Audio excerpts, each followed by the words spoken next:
A mere 8 hours ago, I finally crashed after a long day of walking and exploring New York City. Now, 8 hours later, I was up and about yet again, before anyone else, may I add. I listened to some easy listening elevator music, and decided to find some breakfast. Down at the lobby, I headed over to a cafe to buy a bagel, just like a native New Yorker. I wasn't really satisfied with that, so I headed across the street into a Jamba Juice to get an oatmeal. Breakfast, most important meal of the day. Then, I did some of Mr. Chan's evil bidding, aka waiting in line at Starbucks for him.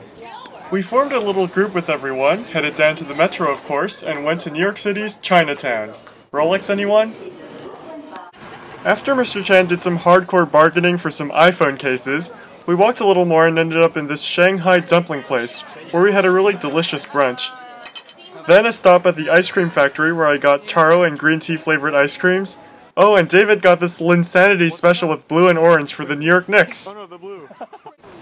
Then more walking, more bargaining, and then onto Mulberry Street to the remains of Little Italy, i.e. what was not yet absorbed by Chinatown. We passed by lots of cool little restaurants, and then we went into this old-fashioned Italian cafe, just like the one I was in Venice. Of course, we had to get some rainbow cookies and other delectables. Then lots more walking, and we got to our final stop for the day, the Brooklyn Bridge. Oh yes, we started heading across on foot. The view was nice, but need I say that it was exhausting. Once we got across, we had to rush back to the hotel in the metro because everyone had to get ready for the dress rehearsal and concert at Carnegie.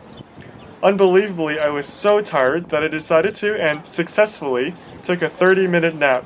Not even enough for one cycle of REM. When choir headed back out again, it was raining, it was pouring. Boo-hoo.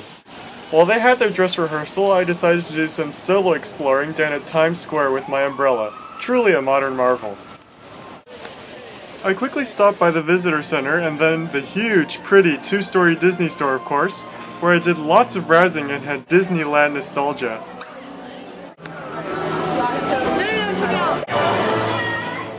It got significantly darker outside, but I decided to go to M&M World before heading back to Carnegie to have a small dinner with a few choir members. Most people didn't eat much because they would have a reception later in the evening, but I decided to have dinner, a decision I would regret later. And then it was showtime! Mr. Chan had graciously saved me a ticket, and I was in. Carnegie Hall, finally! I've heard so much of this place, but I could finally see its graceful historical balconies and its magnificent stage for myself. Recordings of the concert not allowed, cough Mr. Chan. So I just took some video of the final applause with Lowell on stage as a part of the mass choir. The music was absolutely amazing. I really loved it and I had so much fun.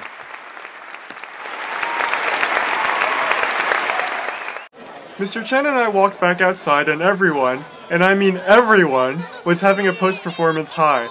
I wasn't even at the concert and I wanted to join in. Okay, the next few moments I have to explain. I walked over with everyone to the reception place, not expecting to go in because it was really just for the singers. But Mr. Chan somehow snuck me into this fancy joint.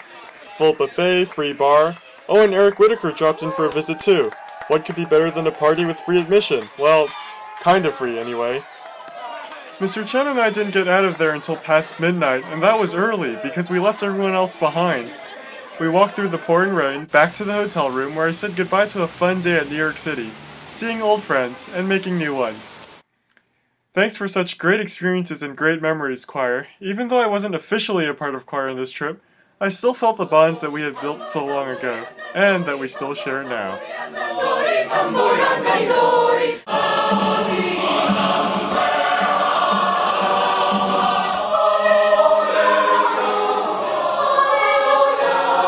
Receiving a gold award and second place, the chamber choir from Lowell High School.